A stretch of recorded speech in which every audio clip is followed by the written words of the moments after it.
नमस्कार। आज अपने 12th हिस्ट्री के एक चौथे अध्याय जिसका नाम है मुगल आक्रमण, प्रकार एवं प्रभाव। इसमें एक महत्वपूर्ण अध्ययन में कल भी अपने इसमें चर्चा की थी, राणा सांगा। तो उसके जो है कुछ बचे हुए जो पार्ट्स हैं उसके बारे में जो अपने आज इस टॉपिक में जो है अध्ययन करेंगे इस वीडियो में। तो शुरू करते हैं आज का नया टॉपिक। कल का जो बचा हुआ जो पार्ट है उसी को आगे पार्ट भाग 2 जो है अपने आगे लेके चलते हैं आज राणा सांगा पर। तो राणा सांगा के बारे में अपने कल जहां तक पढ़ा था उससे आगे जो है बात अपने खानवा के युद्ध से जो है काल जो है शुरू करना है टॉपिक में। आप तो शुरू करते हैं खानवा का युद्ध। बहुत महत्वपूर्ण जो है एक प्रकार से विश्व प्रसिद्ध युद्धों में एक प्रकार से ये गिना जाता है इस युद्ध को। और इस युद्ध ये कब किन के मध्य होता है इतना सब ध्यान रखने वाली बात है। खानवा है कहाँ, ये थोड़ा सा अपने को पहले ध्यान होना चाहिए। तो भरतपुर में एक जगह है रूपवास। रूपवास एक कस्बा है भरतपुर का आज भी। तो उस रूपवास भरतपुर में जो एक प्रकार से ये जगह का नाम है जिसका नाम है खानवा। उस समय ये ठिकाना या एक गांव हुआ करता था जिस समय ये युद्ध हुआ। मार्च 1527 में ये युद्ध होता है। मार्च 1527 ईस्वी, यानी सही डेट इसकी शायद 17 मार्च 1527 है जिसमें ये युद्ध होता है। लेकिन अपनी चलो मार्च 1527 रखोगे तो भी जो है ओके होगा। किन के मध्य युद्ध होता है तो याद रखेंगे मुगल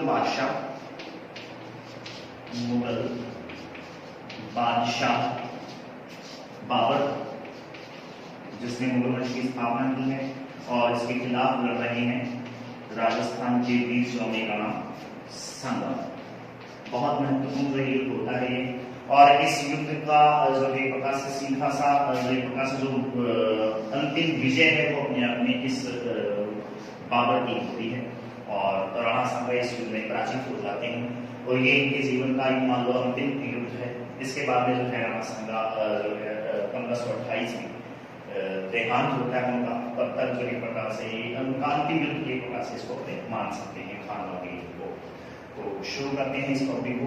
मार्च 1527 में ये युद्ध होता है और इस युद्ध में राणा सांगा की ओर से लड़ने वाला एकमात्र मुस्लिम सरदार, पेपर में बहुत इंपॉर्टेंट क्वेश्चन है ये, राणा सांगा की ओर से, यानी इस युद्ध में खानवा के युद्ध में राणा सांगा की ओर से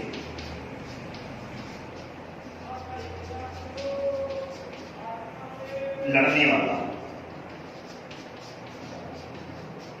एकमात्र मुस्लिम सरदार। पेपर में बहुतों बार पूछा गया सवाल है, एकमात्र मुस्लिम सरदार। याद रखना है उस व्यक्ति का नाम। मुस्लिम सरदार कौन था जी? हसन खां मेवाती। बहुत महत्वपूर्ण जो है नाम है ये, हसन खां मेवाती इस व्यक्ति का नाम है जो अपने आप में इस युद्ध में मुस्लिम होते हुए भी मुस्लिम सेना के विरुद्ध राणा सांगा की ओर से लड़ता है। बहुत महत्वपूर्ण बात है ये, याद रखेंगे। मार्च 1527 में खानवा के युद्ध में राणा सांगा की ओर से लड़ा है इस बाबर के खिलाफ एकमात्र मुस्लिम व्यक्ति है, मुस्लिम सरदार है जिसका नाम था हसन खां मेवाती। बाकी को तो राजपूती सेना थी इसके खिलाफ लड़ने वाली, लेकिन इनमें से एक मुस्लिम व्यक्ति है हसन खां मेवाती जो अपने आप में एक अफगानी पठान हुआ करता था और ये एक प्रकार से उसके खिलाफ लड़ा है। तो उसके बाद में खास बात यह है कि इस युद्ध में बाबर ने तुलुकमा युद्ध पद्धति का इस्तेमाल किया था। मोस्ट इंपोर्टेंट बात है तुलुकमा युद्ध पद्धति क्या होता है, ये बहुत महत्वपूर्ण है, बताता हूं मैं। तुलुकमा युद्ध प्रणाली का प्रयोग किया किसने? बाबर ने। तुलुकमा युद्ध प्रणाली का प्रयोग किया है बाबर ने। क्या होती है ये? तो इसमें उज्बेकिस्तान एक देश है मध्य एशिया में, एक जो है एशिया महाद्वीप का एक देश पड़ता है, मुस्लिम कंट्री है ये। तो उज्बेकिस्तान के लोगों से इसने एक युद्ध कला सीखी बाबर ने और उस युद्ध कला का प्रयोग जो है ये अपने इस खानवा के युद्ध में ये करता है। अब ये तुलुकमा युद्ध पद्धति है क्या? तो इसमें पूरी सेना को 3 भागों में एक प्रकार से बांट दिया गया है, हरावल भाग, मध्य भाग और पश्चिम भाग। 3 भागों में इसने जो है अपनी सेना को बांटा और तीनों को बारी बारी से युद्ध में ये भेज रहा है, एक साथ जो है युद्ध में नहीं भेज रहा है। इस युद्ध प्रणाली को आज भी जो है एक प्रकार से आज के मॉडर्न जमाने में इस युद्ध प्रणाली को एक प्रकार से प्रयोग में लिया जाता है। उस समय इसका नाम तो लुगमा युद्ध प्रणाली के नाम से जो है वो जाना जाता था। क्या है, जैसे मान लो दुश्मन सेना यहाँ खड़ी है तो सारी की सारी, और बाबर की सेना जो है यहाँ है, चाहे वो थोड़ी संख्या नहीं है, लेकिन इसने अपनी सेना को 3 भागों में बांट रखा है। यहाँ बाबर खुद खड़ा है, इसने अपनी सेना को दायां भाग, बायां भाग और पश्चिम भाग 3 भागों में इसने अपनी सेना को आधा आधा बांट रखा है। मान लो 30,000 सैनिक है तो 10,000 की 3 टुकड़ियां बना के इसने खड़ी कर रखी है सेना की। सबसे पहले ये जो है अपनी एक तरफ की सेना को, चाहे वो दायां से बायां, तो बाईं तरफ की एक सेना को जो है एक प्रकार से वो युद्ध में भेजता है। और जब ये पूरी तरह से काम आ जाती है, मतलब ये युद्ध में जो है मारे जाते हैं या सामने वाली सेना को नुकसान पहुंचा रहे होते हैं, थक हार चुके हैं, उस दौरान जो है ये अपने दूसरी तरफ की जो है सेना को युद्ध में भेजता है। हालांकि बहुत कम सैनिक हैं, ये 10,000, और ये इनके साथ लड़ रहे हैं तो निश्चित तौर पे 1-आधा घंटा निकालेंगे मुश्किल से युद्ध में, लेकिन इनके काम आते आते ये सेना तो ताजा खड़ी जाएगी। इनकी थकी हुई सेना के ऊपर जो है एकदम से इनका आक्रमण बड़ा भयानक एक प्रकार से आक्रमण हुआ करता, और सबसे अंत में ये अपनी उस सेना को भेजता था जो सबसे ताकतवर हुआ करती थी, तोपचियों की सेना, या जिसको अपने घुड़सवारों की, तेज घुड़सवारों की, तेज आक्रमण करने वाले सैनिकों की जो सेना हुआ करती थी, उसको ये अंत में सबसे बाद में जो है ये भेजा करता था। तो इस तरीके से 3 टुकड़ियों में बांटकर अपनी सेना को जो है आक्रमण करने के लिए भेजता, और इसी युद्ध प्रणाली को जो है लुगमा युद्ध प्रणाली के नाम से जाना जाता था। और ये लुगमा युद्ध प्रणाली उस समय की सबसे बेस्ट युद्ध का तरीका था, एक प्रकार से सबसे बड़ा युद्ध का जो एक प्रकार से वो कह सकते हैं कि एक प्रणाली थी जिसका प्रयोग इस बाबर ने इस युद्ध में किया था। और राजपूती सेना जो है इस युद्ध प्रणाली को समझे उससे पहले ही उनका जो है एक प्रकार से इस युद्ध से वो जो है पराजित हो जाते हैं इस युद्ध में। तो ये एक महत्वपूर्ण युद्ध प्रणाली है जो उज़्बेकों से जो है एक प्रकार से इस बाबर ने सीखी थी, और इस युद्ध प्रणाली का जो है इसने इस युद्ध में प्रयोग किया था। एक महत्वपूर्ण जो है बात यह है कि इस खानवा के युद्ध को उसने जिहाद का नारा दिया था, जिहाद का नारा दिया। अब पेपर में एक प्रश्न होता है जिहाद क्या है, ये नॉर्मल प्रश्न है, ये आएगा भी नहीं, वैसे ही सीधा सा प्रश्न होता है कि बाबर ने किस युद्ध में जिहाद का नारा दिया था। सीधा सा प्रश्न जो है प्रकार से यही बनता है। तो जिहाद है क्या चीज? जिहाद का मतलब जद्दोजहद, यानी अपने ही मन में जो है प्रकार से जद्दोजहद करना कुविचारों से। लेकिन यहाँ पर जो है प्रकार से जिहाद का मतलब उसने अलग से लिया है। उसने कहा कि मैं अपने लिए युद्ध नहीं कर पाऊंगी, ये युद्ध चूंकि पहले अपने कल भी पढ़ा कि राणा सांगा ने हिंदू पद पार्षद की स्थापना करने की बात की कि मैं इस पूरे राष्ट्र में, पूरे भारतवर्ष में हिंदू धर्म को जो है सर्वोपरि बनाऊंगा, मुस्लिम इस्लाम धर्म को जो है यहाँ से खदेड़ूंगा। इसलिए उसने हिंदू पद पार्षदी की उपाधि धारण की, और उसी के मद्देनजर उसने राजपूत राजाओं का एक संघ भी बनाया ताकि मुस्लिम विदेशी राजाओं को बाहर निकाला जा सके, विदेशी जातियों को बाहर किया जा सके। तो उसके खिलाफ उसने एक प्रकार से अपनी सेना का मनोबल बढ़ाने के लिए, एक प्रकार से मनोवैज्ञानिक उनके दिमाग पर प्रभाव स्थापित करने के लिए बाबर ने इस युद्ध को जिहाद का नारा दिया। जिहाद का मतलब होता है अपने धर्म की रक्षा के लिए किया गया युद्ध, जिसको धर्म युद्ध भी अपने एक प्रकार से बोल सकते हैं। तो अपने धर्म के लिए, अपने ईमान के लिए जो युद्ध किया जाता है, जद्दोजहद की जाती है, उसको जिहाद कहा जाता है। और इसी जद्दोजहद को जो है इसने अपने आप में इस युद्ध का नाम दिया कि ये मैं अपने लिए युद्ध नहीं कर रहा हूँ, अपने इस्लाम के लिए युद्ध कर रहा हूँ। चूंकि बाबर पूरे भारतवर्ष में एक प्रकार से हिंदुस्तान में हिंदू धर्म की स्थापना करना चाह रहा है, तो हमारे इस्लाम को नुकसान हो रहा है इस चीज का, तो मैं उस इस्लाम के लिए युद्ध कर रहा हूँ। इस तरीके से इसने अपनी सेना का मनोबल बढ़ाने का, सेना के ऊपर मनोवैज्ञानिक दबाव बनाने का प्रयास किया, और उसमें बाबर सफल हो जाता है। तो जिहाद का नारा इस युद्ध में जो इसने दिया है, मोस्ट इंपोर्टेंट है, पेपर में डायरेक्ट पूछा जाता है जिहाद का नारा किस युद्ध में दिया गया था।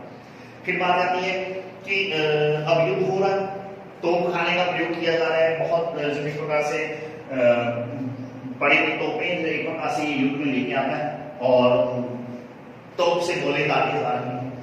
भारत के जो है एक प्रकार से इन राजपूत सेनाओं ने पहली बार जो है तोप खाने का जो है एक प्रकार से तोप खाना देखा कि तोप क्या चीज होती है, आंखें गोले जो है ऊपर से बरस रहे हैं। तो उनको देखकर ही आधी सेना जो है प्रकाशी मान लो कि इनकी हड़बड़ा जाती है, प्रकाशी हतोत्साहित हो जाती है, और उसी वजह से जो है प्रकाशी युद्ध में काफी नुकसान राणा सांगा की सेनाओं को भी होता है। और राणा सांगा जो है इस युद्ध में जो है बुरी तरह से घायल भी हो जाता है, और कहा जाता है कि इस युद्ध में घायल होकर मूर्छित हो जाता है राणा सांगा, और मूर्छित होने के बाद में उसको दौसा में एक जगह का नाम है बसवा, बसवा जगह है दौसा के अंदर, उस दौसा में बसवा नामक स्थान पे जो है प्रकार से इसको लेके जाया जाता है, और जहां पर उसका थोड़ा बहुत इलाज होता है। अब 1528 में उसी जगह से दौसा से बाद में वो कालपी नामक स्थान पे लेके जाया जाता है, उसको कालपी मध्य प्रदेश में जो है प्रकाशी जगह का नाम है। तो राणा सांगा मूर्छित हो चुका है, घायल हो चुका है, कुछ दिनों बाद में उसको होश आता है, तो फिर जो है जिद करता है कि मैं इस युद्ध में हार क्यों गया, दोबारा जो है मैं बाबर के खिलाफ युद्ध लड़ूंगा। लेकिन राजपूत सरदारों ने उसको बहुत समझाने बुझाने का प्रयास किया, लेकिन वो समझा नहीं। तो कालपी नामक स्थान पर मध्य प्रदेश में जो एक जगह है कालपी, उस कालपी नामक स्थान पर जो है प्रकाश से 1528 फरवरी 1528 ईस्वी में राणा सांगा की मृत्यु हो जाती है। कहा जाता है कि राजपूत सरदारों द्वारा उसको जहर दे दिया गया था, जिस वजह से उसकी मृत्यु हो जाती है। क्योंकि वो बहुत युद्ध करने की एक प्रकार से बाबर के खिलाफ लड़ने की जिद कर रहा था, और ये वो समय था, विकट समय, कि जब उसके खिलाफ जो है युद्ध कर पाना और जीत पाना बड़ा मुश्किल था। इसलिए जो है राजपूत सरदारों ने जो है एक प्रकार से इसको जहर देकर इसको जो है इसकी हत्या कर दी गई, और फरवरी 1528 ईस्वी में जो है वो मारा जाता है राणा सांगा। अब राणा सांगा का अंतिम संस्कार बसवा नामक स्थान पे जो है उसको किया जाता है, और बसवा में आज भी उसकी जो है प्रकार से समाधि बनी हुई, दोबारा इसी जगह पे उसको लेके आया जाता है, और यहीं उसका अंतिम संस्कार होता है, और यहीं पे उसकी जो है प्रकार से समाधि आज भी स्थापित है, राणा सांगा की आज भी समाधि बनी हुई है। तो ये एक प्रकार से इस तरीके से राणा सांगा का पूरा जीवन का। अब एक खास बात है कि राणा सांगा जब ये युद्ध लड़ रहा है और इस युद्ध में वो घायल हो रहा है, उसी दौरान क्या हुआ कि घायल होता है, उसको लेके बसवा लेके जाया जा रहा है। तो इस तरीके से बाद में फिर जो है उसको जहर देकर उसको मारा गया, दोबारा जो है उसको बसवा लाके उसको दफनाया गया, उसकी समाधि आज भी जो है वहां पर एक प्रकार से बनी हुई है। तो ये एक प्रकार से राणा सांगा की जीवन काल की जो कुछ खास बातें। राणा सांगा अपने आप के उसके बारे में जो है इतिहासकार ने एक प्रकार से एक निचोड़ निकाला है। कहा है कि उसने 100 युद्धों में भाग लिया, 100 युद्धों में एक प्रकार से राणा सांगा ने भाग लिया है, और इन 100 युद्धों में भाग लेने के दौरान उसके शरीर पर 80 बड़े बड़े घाव थे, 80 घाव जो है प्रकाश उसके शरीर पर बने हुए। बहुत महत्वपूर्ण बात है, 100 युद्धों में लगभग उसने अपने जो है जीवन काल में भाग लिया है, और उन 100 युद्धों में 80 उसके शरीर पर बड़े बड़े घाव हुए हैं। उसकी बाईं आंख नहीं है, एक हाथ से वो जो है कट चुका है, एक पांव से वो पूरी तरह से लंगड़ा हो चुका है युद्ध में। इस तरीके से बहुत बड़ा उसका जो है शारीरिक नुकसान होता है, 80 बड़े बड़े घाव उसके शरीर में कहे जाते हैं। इस वजह से इतिहासकारों ने इसको टूटा फूटा सैनिक या टूटा फूटा भग्नावशेष के नाम से जो प्रकार से जो है प्रकार से उसको पुकारा है। तो टूटा फूटा सैनिक, टूटा फूटा भग्नावशेष, इस तरीके से इसको जो है प्रकार से इतिहास में इस राणा सांगा को पुकारा जाता है। राणा सांगा ने जो संघ बनाया था, जो उसने एक प्रकार से भारत में हिंदू पथपाशाही की स्थापना करने के लिए, उस संघ में इसके खिलाफ जब ये बाबर के खिलाफ इस खानवा के युद्ध में लड़ रहा है, तो उसके साथ बहुत सारे जो है राजा, 9 राजा, एक प्रकार से राजाओं की 9 रावों की सेना और 100 जो है सेनापतियों की सेना जो है प्रकार से इसका साथ दे रही है। लेकिन यही उसकी जो है हार का भी बड़ा कारण था, क्योंकि इस युद्ध में बहुत सारे राजा मिलकर एक प्रकार से बाबर की सेनाओं को पराजित कर रहे हैं, उनको हराने का प्रयास कर रहे हैं।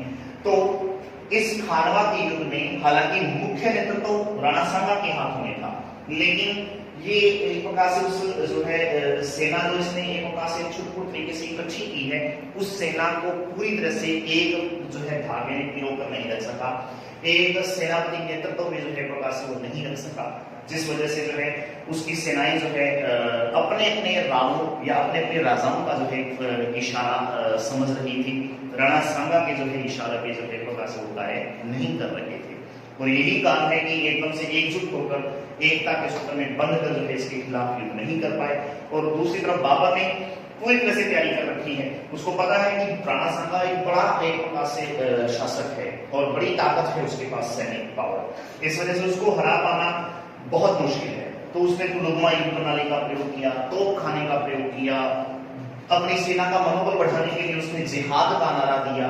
यहां तक कि उसने ये कहा कि इस युद्ध को यदि मैं जीतता हूं तो मैं जीवन भर शराब नहीं पीऊंगा, शराब न पीने का वचन दिया उसने अपनी सेना को। उसके अलावा जो है उसने हर एक सैनिक को जो है सोने की अशर्फियां देने का वादा किया और सोना देकर जो है प्रकार से अपनी सेना को अपने पक्ष में करने का प्रयास किया, मनोबल बढ़ाया उसका।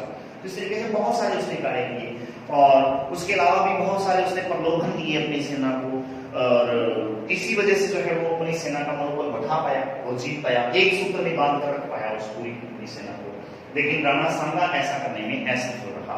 और दूसरी तरफ जो है ये भी है, बाबर ने जो है जब पहला जो ज्ञाना का युद्ध हुआ, ज्ञाना भरतपुर का जो युद्ध हुआ था, इससे ठीक 1 महीना पहले करगिल की बात की थी उसने, ये मार्च 1527 में हो रहा, वो फरवरी 1527 में हुआ था। उस युद्ध के बाद बाबर ने पूरी तरह से ध्यान रणसांगा के ऊपर लगा रखा था और रणसांगा क्या करता है, किस तरीके से उसकी सेनाएं जिस प्रकार से युद्धाभ्यास कर रही हैं, क्या कुछ हो रहा है, वो पूरा ध्यान उस पर 1 महीने तक लगाता रहता है। लेकिन बसवा के उस युद्ध में, ब्याना के उस युद्ध में पराजित करने के बाद रणसांगा और उसकी सेनाओं ने बाबर से ध्यान अपना हटा लिया, चूंकि हतोत्साहित होगी ना कि हमने एक बार पराजित कर दिया है उसको। तो इसी जो है प्रकार से राज्य का बदला उसने फिर इस खानवा के युद्ध में जो है बड़ी सूद समेत वापस लिया है। तो ये आज के जो है इस खानवा के युद्ध की खास बातें बहुत महत्वपूर्ण है। पेपर में डायरेक्ट जो है इनसे संबंधित प्रश्न पूछे जाते हैं, खानवा युद्ध का जो वर्णन है।